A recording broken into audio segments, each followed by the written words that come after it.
Thank you very much, John. It's terrific to be here. It's nice to be back in Houston. I was here about 2 months ago for CIRA Week. Many of you come to the CIRA conferences. Lots of panels on blockchain. I'm beginning to think we actually have more panels on blockchain than transactions closed, major transactions closed using blockchain. And one of the things that was interesting this year, it's really notable this year, is the extent to which there was attention to climate change, and not just fringe attention from some European CEO or some academic over in Agora with 6 people sitting in the audience, but serious and sustained attention to climate change. And I want to talk today about what that new landscape means for this industry, and the oil and gas industry in particular. I want to say just first 3 things about where the science is headed. The first is that you've been hearing a lot about how climate is changing quickly, and you've been hearing gloom and doom from UN reports like the IPCC reports. I was involved in writing one of the last major reports from the IPCC. One of the things that's interesting is that when you look closely at the data, climate is actually changing more rapidly than even the worst case UN-based projections suggest. When you look in the atmosphere, what you see are concentrations of carbon dioxide in the atmosphere going up faster than at any time before. These are data that came in just a few hours ago from colleagues of mine who run a station on top of Mauna Loa in Hawaii, the longest serving free atmosphere measurements of carbon dioxide. We're now north of 415 parts per million, and every new 5 parts per million that goes up faster than the last 5 parts per million. And the last thing I'll say about the science is the science is now becoming much more precise in pinpointing places where there are dangers from accumulated warming and the economic costs of those dangers. Costs such as stronger storms, and in particular costs from related to heat stress, which is in the out years in the coming century will be the single largest economic consequence of climate change, will be the consequences of heat stress killing people prematurely and the consequences of that for the economy. We can now map those impacts down at the county and district level. Here's a chart from a study we released from the Brookings Institution a couple months ago, where we can then map that on top of voting behavior. And one of the things that's very interesting when you do that is you see that in the swing states, that the counties and districts that are most exposed to climate impacts are ones that have been systematically voting for people who have been most opposed to climate change policy. And the difference is a factor of 2 or more. And so one of the things we're now looking at from an electoral point of view is potential changes in underlying electoral politics. You will see this in Florida in the coming election, the election campaign. And so I simply want to posit to you today, whether you believe it at CIRA Week, you believe it in the new science, that we are now in an era where climate policy is going to be getting very serious. And I want to walk through 5 implications of that for the energy industry broadly, and in particular the oil and gas industry. Think of this, if winter is coming, if I can work in a Game of Thrones reference before all the main characters are dead, if winter is coming, what are some of the consequences of that for this industry? Let me say 5 things in my prepared remarks. The first is that the expectations on this industry about what is a reasonable climate policy are on the cusp of major change. The old view has been that climate change is the kind of corporate social responsibility reporting obligation, and many companies don't even do that. I know many of you are struggling with this issue in one way or another. How do you put the reports together and so on? That will be expected of all companies, but I think that's not where the puck is headed. The new view is that for entire industries, in oil and gas in particular, the new view is that climate is going to be existential to your customer relationships, the potential for sales, and I think even your access to capital.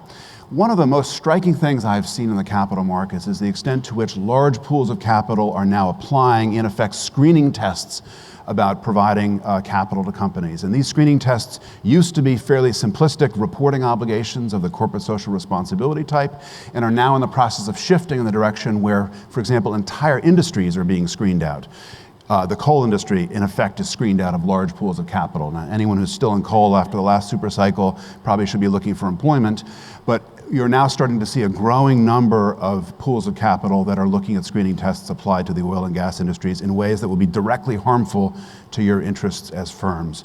I think we used to think that capital was fungible, and therefore there will always be enough capital out there to be able to chase any decent project.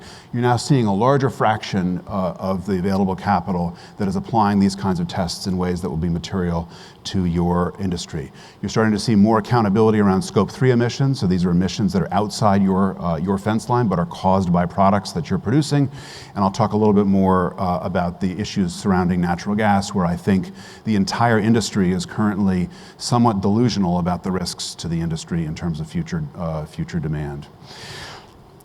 If you look at almost any credible projection, I happen to show here the projections from the World Energy Outlook from the International Energy Agency, everyone expects the consumption of natural gas globally is going to continue to rise. Even in the most aggressive policy scenario of the IEA, the so-called sustainable development scenario, in which emissions come down fast enough to be consistent with stopping warming at 2 degrees, you still see natural gas consumption continuing to rise out into the future and then eventually stabilizing.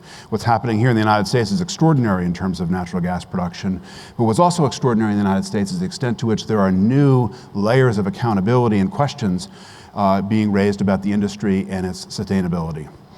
This is now at a head with the issues around methane leakage or fugitive emissions of methane from the natural gas infrastructure. This is the famous infrared photographs from the Aliso Canyon storage facility outside Los Angeles. And in California, you now see, partly as a result of Aliso Canyon, a tremendous attention about futures that might not involve much natural gas production and utilization at all. And you might think this is kind of nutty, California.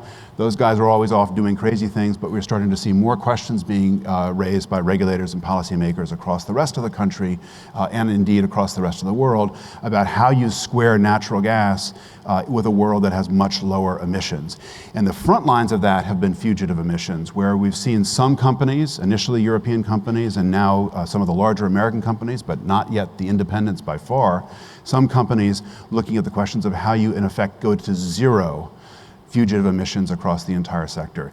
If you're in the gas business and you have not gone off to investigate, at least privately inside your company, at what zero would imply in terms of your operations, you should go do that immediately, because you're going to start to see policy and regulatory implications around that. Methane is very important because it's extremely potent as a greenhouse gas, 20, 30, maybe more times more potent than carbon dioxide, depending on exactly what statistical system you use. The second thing I want to say is about the nature of policy you're going to see. When you took Economics 101, you learned that if we have an externality, in this case emissions that are being caused by consumption of the product, the best possible policy for dealing with that externality is a simple price measure that would then give an incentive for you to go off and innovate and come up with new ideas for controlling emissions. Let's call it a carbon tax. I'm part of the Climate Leadership Coalition. We're advocating carbon taxes inside Washington D.C. to try and develop a smarter climate change policy as this emerges. To me, what's interesting is if you look globally, you don't actually see much in the way of carbon taxes being developed. So this is a terrific paper coming out of the Kleinman Center at the University of Pennsylvania in the last few weeks, which looks at the fraction of world emissions that are subjected to different levels of carbon taxes and compares them against something that's called the social cost of carbon. The social cost of carbon is a measure of, at the margin, how much damage does a ton of carbon dioxide cause to the climate and to human health and so on when you emit it. And economists like this measure because the social cost of carbon is an immediate way of thinking about what level should we set the tax at. And typically today, the studies suggest that the social cost of carbon should be about $30 or $40 per ton of carbon dioxide. I'd say the best science right now is centering in around that number. When you look at the real world, what you see is that less than 1% of global emissions are taxed or have market instruments that apply prices at that social cost of carbon or higher. This does not mean that the world is not doing something about the climate problem and adopting policies, but what they're doing is adopting regulatory policies. This is a very, very important issue for this industry, and I think the industry needs to be out in front about why market-based policies would be smarter than regulatory policies. Even places that pretend that they're using market-based policies, when you look closely, when you look behind the facade at this Potemkin village, when you look closely, what you see is that they're mostly using regulatory policies and pretending that they're using markets in order to control emissions. You can see that most visibly today in Europe, where the power sector, which is the sector of the European economy that is most exposed to carbon pricing through the emissions trading scheme. This is a cap and trade system that operates across Europe. emissions in the power sector are going down, but when you look closely at why they're going down, they are mostly going down because of the areas in the power sector, like renewable energy mandates, where the policy instrument that's doing the work is not the price instrument, but is a regulatory instrument. Why should you care about this? You should care about this because if our main experience in the world with the best policy instruments for industry, namely the pricing mechanisms, if our experience in the real world is that those policy instruments in fact are not being used and not allowed to be used, what you just should expect is a future that's going to have a lot more regulation in it, even though everyone is mouthing the playbook around the use of market-based instruments. We both need to prepare for that future and think about how those regulatory instruments might be designed better, and we need to be, frankly, dramatically more active in showing that if there were smart market-based policies, that those in fact would generate responses at scale from inside the industry. The third of the 5 things I want to talk about is about leadership. One of the great ironies in the climate change problem is that the more you do to address the problem, the less relevant you become. And that's what I want to show you with the data here. What I'm showing here is a pie chart for the year 1990. So this is all emissions of greenhouse gases in the year 1990. And I've not divided the countries by our usual labels, Russia, India, the United States, the European Union, Japan, and so on. But instead what I've done is I've divided the world up according broadly to their interests. The very poor countries, they're very poor, they're busy developing. They're not going to be leaders on climate change policy. The blockers, the large carbon exporting countries, Saudi Arabia, Kuwait, a few others, they're not going to be in the lead on climate change policy. And what's left over are countries that are willing to spend their own money to do something about what is fundamentally a global problem. I'll call them the green countries. And the countries that are willing to benefit from a world that has a little less global warming, but are not going to go spend a lot of their own money on this problem. Reluctant countries, China, India, and so on. Countries that are growing, and it's not the case that the Chinese are doing nothing, but when you look closely at the Chinese policy in this area, every single significant policy instrument they adopt is one that generates benefits back to China directly and happens coincidentally also to reduce emissions, and that is why Chinese emissions are currently flattening. What's happened since 1990 is that the share of the greens has shrunk and the share of the reluctant countries has grown enormously. And if you reanalyze this data and you look at just the countries or the states in the United States that are doing the most in this area, what you see is that maybe only a few percent of global emissions, 10% at most, are coming from jurisdictions that are willing to spend significant amounts of their own money to do something about the climate change problem. Why do you care about that? You care about that because the leaders of these jurisdictions now are understanding that the entire game around climate change policy is a followership game. It's not a leadership game. It's great to be a leader and tell everybody how great you are and so on, but you only make a difference in the global atmosphere, which is mixed over a period of a couple of years, if you get others to follow. And because it's a followership game, you're seeing more and more of the leaders actively taking their policies and trying to inject their policies into other jurisdictions that are following jurisdictions. That's really, really important because it means that bans on new natural gas connections, which are now in place in some buildings in California and some other parts of the United States, aggressive electrification policies, aggressive renewables policies, many policies that frankly are harmful to this industry, those policies are being actively proselytized and not just being pursued by a bunch of people who wear Birkenstocks and smoke dope whenever they're not standing up on a podium giving a speech, or in the case of California, maybe when they are standing up on a podium giving a speech as well. This is, I think, very, very important because it means you have to change where you look for new risks and opportunities on the frontier, that they are outside jurisdictions that you maybe traditionally have been looking to and operating in. The fourth of the 5 things I want to talk about is the gap between hope and reality. So far I've made the case that there's a lot of climate change policy taking place, and it's going to happen in this industry in ways that are going to be unexpectedly rapid because the science is lining up in this area, because the politics are lining up in this area, and I'm not saying it's easy. But at the same time, we have to recognize that the politics, especially in democracies, strongly favor politicians who go off and promise you the world and then deliver a little bit. And the industry needs to get better at understanding which of these policy pronouncements are real and which of them are just kind of fantasy. And I'm sure you have a list of those. It's got the Green New Deal on it. It has stopping global warming at a degree on it. It's got a variety of other things on it. Let me show you some data to give you a sense of why this is so important. This chart, which is drawn from the databases that we used in the last IPCC report, shows you the business as usual emissions, so the top line, the level of emissions that happens if there are no significant changes in policy worldwide. And then the bottom lines, the blue lines, emissions that are consistent with stopping warming at a better than even chance of about 2 degrees, which is a widely discussed goal. The Paris Agreement had 1.5 degrees to 2 degrees written in it. The top line is consistent with warming at 4 to 6 degrees, maybe more than that. One of the hats I wear is a professor of climate and atmospheric science and physical oceanography, and I can say that my colleagues in this domain simply do not know how to calculate the ecological and economic consequences of warming at 4 to 6 degrees or beyond. It's so far outside the scope of the way we calibrate our models that we simply just don't know what it's going to look like. And that uncertainty has very, very long and fat tails, especially on the harmful side associated with it. The difference between the top lines and the bottom lines is huge. That's what people are talking about when they're talking about stopping warming at 2 degrees and so on. Because we've been talking a lot and not doing very much, emissions have built up in the atmosphere. And that buildup of emissions means that meeting goals like 1.5 degrees or 2 degrees is increasingly difficult, perhaps impossible. A colleague and I wrote a paper in Nature a few years ago saying the 2-degree goal was no longer possible to meet.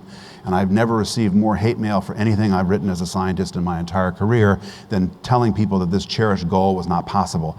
Here's a chart showing you what you need to do if you want to stop global warming at 1.5 degrees.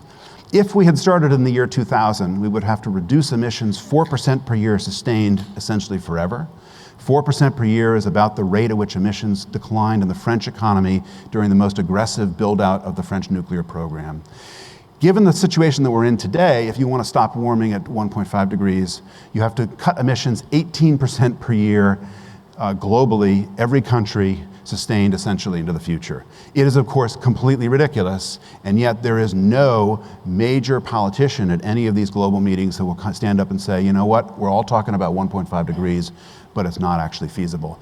This is very important for this industry, because even as you prepare serious, scalable responses to the climate challenge and to the policy expectations, we need to find better ways of articulating why these global goals are not feasible and why they are getting people to focus on shiny objects instead of reality.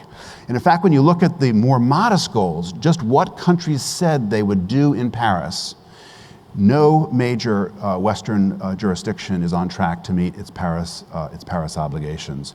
That's what we show here for the United States, the EU, Japan, and Korea. All of them have trajectories that are going to take them beyond, higher than what their obligations were in Paris. Ironically, almost all the developing countries actually will meet the pledges they made in Paris, not because they're doing a lot on climate change policy, but because they were under less internal political pressure to say bold things, and so they said honest things. And what you have are politicians in the Western countries that are under tremendous political pressure to say bold things and then kind of hope that the problem solves itself. They're like Butch Cassidy and the Sundance Kid on the edge of that canyon with a river rushing below it, and one turns to the other and asks, well, can you swim? And the other turns back and says, don't worry about it, the fall will kill you. And that's kind of where we are right now in terms of global aspirations. The fifth and last thing I want to talk about is the difference that is now emerging between the least cost policy strategies and most popular policy strategies. One of the things we did in the last IPCC report is we asked large global economic models, what is the most cost-effective way to reduce emissions? And what they do is they produce an answer that is familiar to this industry, which is all of the above. You do everything in moderation and you have a portfolio of responses. When you look at the real world, what we're mostly doing is one thing, which is renewables. And we're doing renewables at such rapid scale that you're starting to see, for example, in California, levels of curtailment of renewables that are unprecedented. We've just been through the maximum period of curtailment for the year. There are some days in California when 5 to 10% of all of our renewable electricity supplies are being curtailed. You look at this and you say, this should be a tremendous opportunity for natural gas, because natural gas can fill in. except for this problem that natural gas is being stigmatized as a fuel inside the California policy environment. New connections are being prohibited, and policymakers are now in the process of developing scenarios that would envision a future that uses almost no natural gas. Here, I think we need to look carefully at the European experience, because the European experience will tell us a lot that's quite instructive. And in particular, the European strategy for decarbonization is looking at a future where electricity and gas, and decarbonized gas, whether it's renewable biogas, whether it's hydrogen injection into gas pipelines, that those become the energy carriers of the future. We are really far behind in that debate in the United States, and the industry has been, frankly, somewhat silent on this question. They've been talking about gas as a destination fuel or a bridge fuel, and not recognizing that a lot of policymakers in these leader jurisdictions are seeing gas as a cul-de-sac. And you may disagree with that. I know you disagree with it. I know I disagree with that. But the industry needs to become much more articulate and frankly aggressive in showing how natural gas and how oil are consistent with a zero carbon or nearly zero carbon future. And I think that's our next mission. Thank you very much.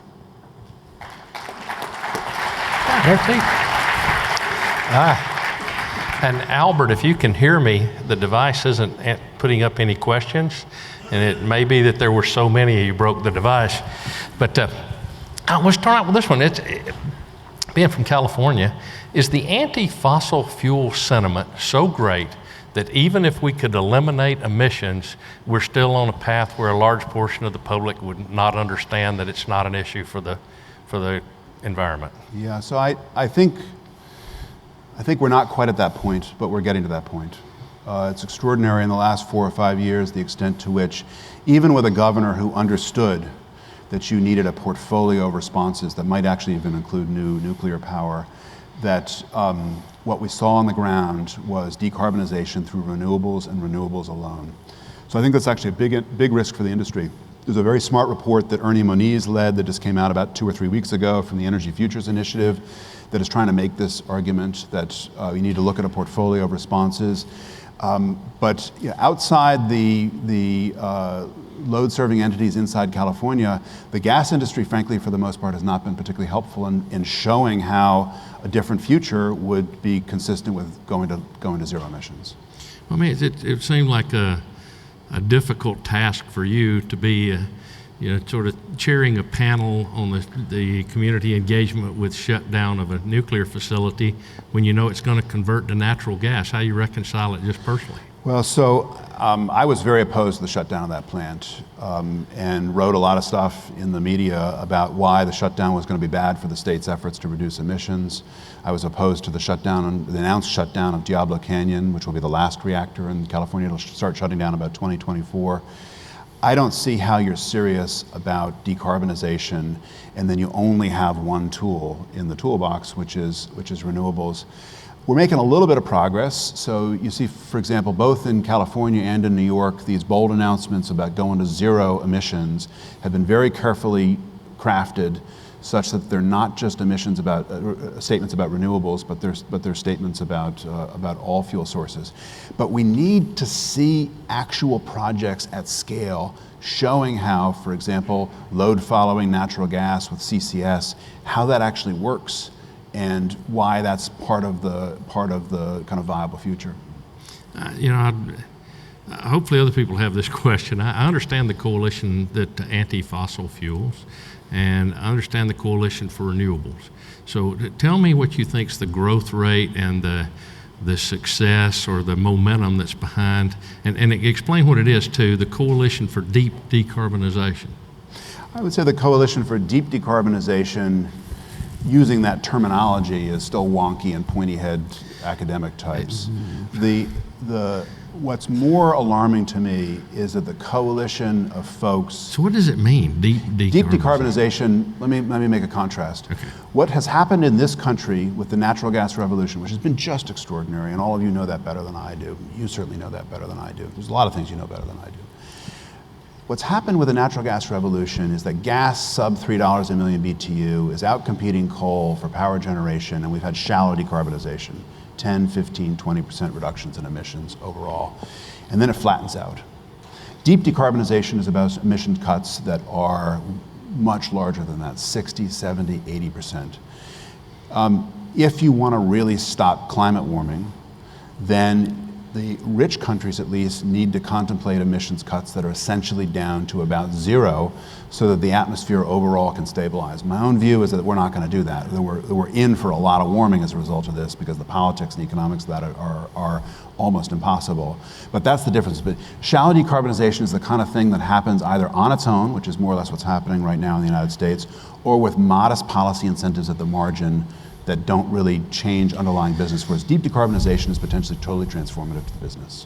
But, I look at what we're doing, so I call it energy elitism, right? So those countries that have plenty of money and can pay more for energy, so we transition ourselves off coal and we go to a more expensive form of energy.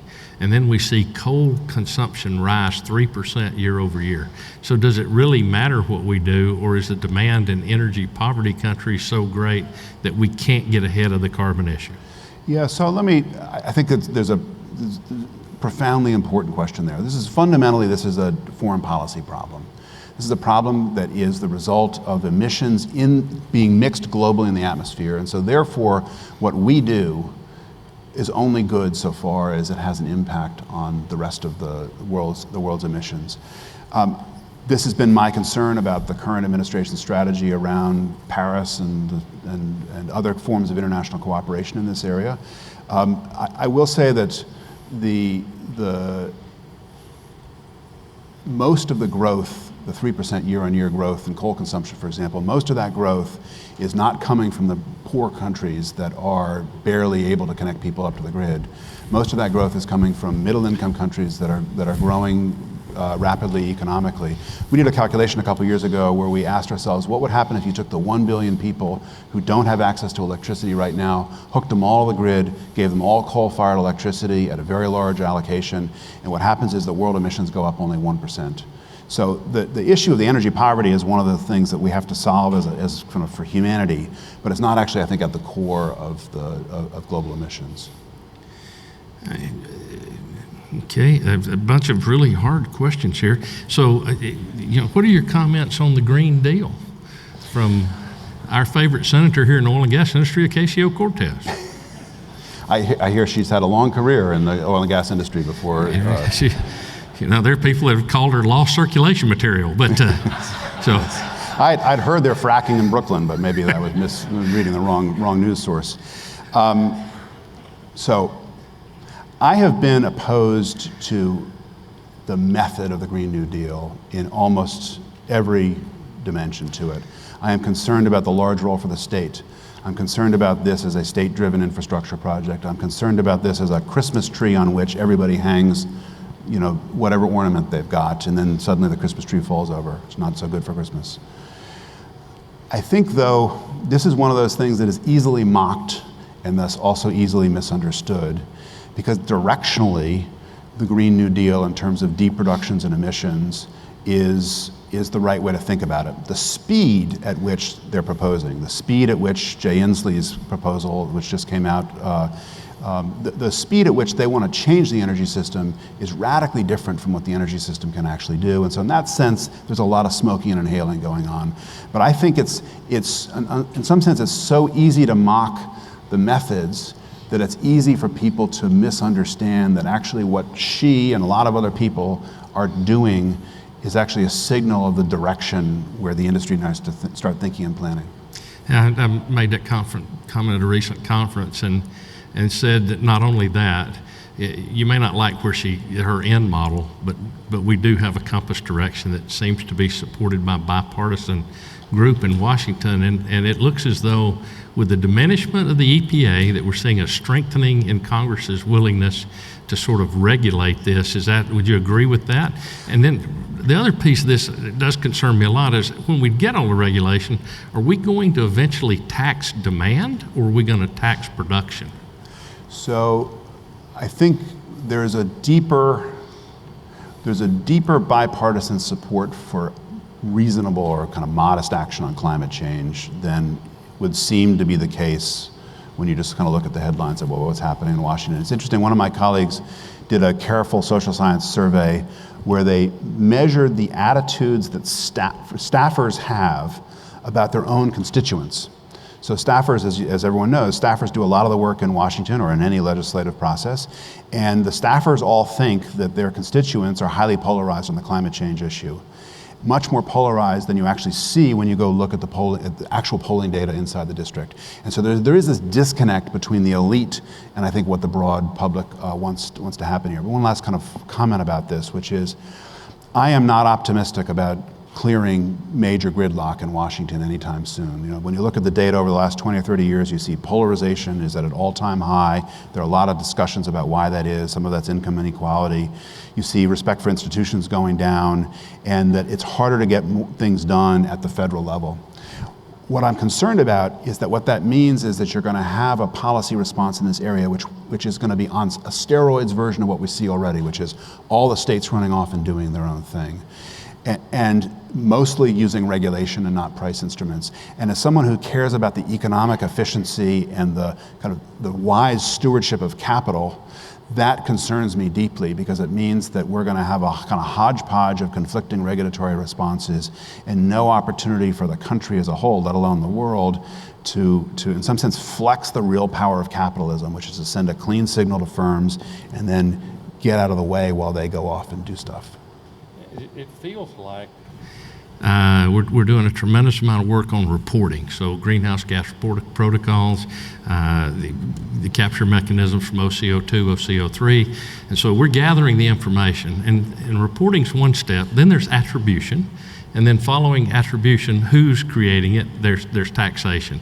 Are we on a path so that we're going to tax the emitter, or are we going to on the road for taxing again the producer? Where's the tax going to go that's going to have to fund this? And we'll talk about what we have to fund in a second. Yeah. So I think my hunch is that the tax almost certainly is going to be applied close to the wellhead. It's going to be applied on the producers. This is an efficient economy, so de facto what's going to happen is the tax is going to be paid by consumers. The thing to watch I think we're going to end up with wellhead taxes, something close to wellhead taxes for administrative reasons, because it's going to be easier to administer a tax system like that than one that's applied at ultimate consumption. The thing that I would watch more closely here is how the pressure for taxation, where it happens, also results in pressure for adjustments at the border. Because it's impossible to apply an extremely high tax level inside your own country without dealing with the trade effects. And the way we're doing that right now, the Norwegian tax scheme or Swedish tax scheme are good examples of this, is you're applying differential taxes to firms that are export-oriented compared to the ones that are working inside the country. So the tax level on electric power, for example, is much higher because they can't get up and move. Their wires are bolted to the ground, or the pylons are bolted to the ground. And that's an extremely inefficient policy strategy to be differentially taxing. And so you're going to have to do something about the trade measures.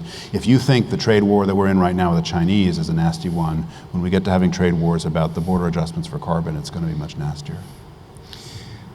So you and I ought to talk about the technologies that are evolving. How realistic is it to believe that with direct air capture, given the work that you're doing, that we have, I did an estimate that at current prices it's $100 to $600 a ton, given a 35 billion ton excess to neutral. That's between 3.5 trillion and 21 trillion annually to pull it out with current technology, okay, in the event that we have no reduction in emissions. And so what are we going to have to spend annually to put a dent in this so that we can see it come down? And are these realistic technologies, or are we spending $20 to get out $20.50? Well, so I think we don't know if they're realistic. I'm actually quite encouraged as someone who studies the history of technological change. What we have are technologies that are in early niche stages, where we don't really know what they're going to look like when they scale or what they're going to cost. And so I'm really delighted to see 3 firms are now emerging. A bunch of companies in this room are investing in one or more of those. So that's great. I think it's really important that we keep perspective, because you're still fundamentally fighting the second law of thermodynamics here. You got carbon dioxide in the atmosphere at 415 parts per million that you're going to try to suck out of the atmosphere and then put down basically at injection pressures and depths. And energetically, for a lot of reasons, energetically that's very, very costly. How much is it going to cost? We have no idea. We're doing some calculations that suggest that it's something on the order of $1 trillion per part per million So if you think that where the world right now is headed to 550, 600 parts per million, and we know what climate change looks like at 400 parts per million because we've just lived through that. So say that's a reasonable goal, then we're talking about numbers in the order of a couple $100 trillion, over a period of some decades. That's serious cash. It's not the kind of money you find on the couch after a big party. It's, trying to help people understand it, I've been explaining if you took Jerry's World and you took all the air out of the AT&T Stadium, that's about 2.2 tons of CO2. So you just need to empty 17.5 billion stadiums in order to capture this. At the same time, we produce about 1.2 billion tons of corn a year, right? And so it's a 35 times larger crop, but the density of it's so low. So as the ppm goes up, it's actually easier to harvest, which is an unfortunate circumstance here. It'll get cheaper as we get higher. If I can just say one thing that is indicative of capitalism at its best is that as firms have started to get serious about this question, you've seen some of them investing in direct air capture, you've seen some of them investing in carbon capture and storage, you've seen some of them rethinking the question. I've got some colleagues who are working on making new plants that generate more cork-like root material. And then if you do that with no-till agriculture, you can actually absorb a very large amount of carbon in the soils. And so this is a problem this is a hard problem, and it's got all the political characteristics that make it even harder because it's a global problem. But once the incentives are there to start working on it, you can start to see line of sight to, maybe not solutions, but line of sight where you start to bend down those curves in a significant way. Okay, we saw, I don't know how much you'd attribute carbon tax to yellow vest, but in the United States, if we begin to apply this, how close do you think we are to having a yellow vest movement in the U.S. like we've seen in Europe if we begin to push up energy prices as a result of trying to address the problem? So let me do one brief comment about it. I've spent a lot of time in France, and I think people in the environmental movement and people who would like to see the blowback against the French government have attributed too much to the Yellow Vest movement in terms of an anti-carbon tax movement, as opposed to a movement that frankly has now been partially taken over by anarchists, a movement that's frankly about the relationship between the government in Paris, which is a very elitist government, and then everyone else in the rest of the country, which is frankly suffering. The remote Paris is emptying out the way remote Italy is emptying out. So if you want to buy a castle, go to Paris or Italy, you can get one for a song. So that's what I think is really going on here. My guess is that the United States is nowhere near ready for a broad federal carbon tax, and that's why we're going to see two things that are really important about the American policy response. One is that it's going to be heavily reliant upon regulation, because regulation has this attribute that is beautiful if you're a politician, which is you get to impose costs on people who don't know they're paying the cost, and then you can shift the consequences of that around in politically sophisticated ways, whereas the transparent taxes, you can't do that. And then you're going to see a policy response in the United States that's much more fragmented and state-based and city-based than federal. So finally, we'll end up right here with the question about, so it sounds pretty negative listening to you. If I left, I'd kind of be depressed. I'd go, we're going to go to 600 parts per million. We know what 400 parts looks like. We have to look back to the Cambrian at 4,000 parts per million to be at the highest point, the lowest point during glaciation. You sort of lean towards 500 to 600 before we can get a handle on this. So what are you optimistic about in terms of the environment? What's the one thing that you go, boy, this is really good, instead of the end of the world scenario? Well, so I'm optimistic about technological change. I'm not optimistic in the near term because a good friend and colleague Václav Smil long ago has shown everybody how the energy system changes slowly. I think he's too pessimistic about the speed with which the energy system changes, and what this industry's gone through and what the power industry is going through right now suggests the time constants might be on the order of a couple of decades. That's not instant, but it's much faster than Václav, who thinks it's going to be 50 or 70 years. I'm optimistic about technological change. I think when it's really interesting when firms start really working on the problem. We danced for a while with CCS and didn't do much that was serious. Now you're starting to see more things that are serious. We're dancing with engineering plants, and now we're doing much more serious things. It's possible that small modular reactors will be part of this in the United States. You're seeing a nuclear renaissance overseas, and so I'm actually optimistic about the technology. The problem is that you can't square that optimism with stopping carbon dioxide concentrations at 450 parts per million. So what should boards do practically? I think they should do two things. One, if your company right now is not collecting all the data and doing all the reporting and thinking at least internally, even if you don't feel the external pressure, thinking at least internally about exactly what does accountability look like, where are our emissions, and what are our strategies, you better be doing that very quickly, because expectations are shifting very, very rapidly. The other thing I would do is I would be doing skunkworks kinds of projects. Suppose the industry had to go over a period of 2 decades or so to essentially zero. What would you do? And what would the industry as a whole need to demonstrate, and what would you as a firm need to start investing in? And you see some firms that are behaving as if they're doing that, and I would say the vast majority of the industry is not. Thank you very much, David. Appreciate you being here. Thank you. Thank you.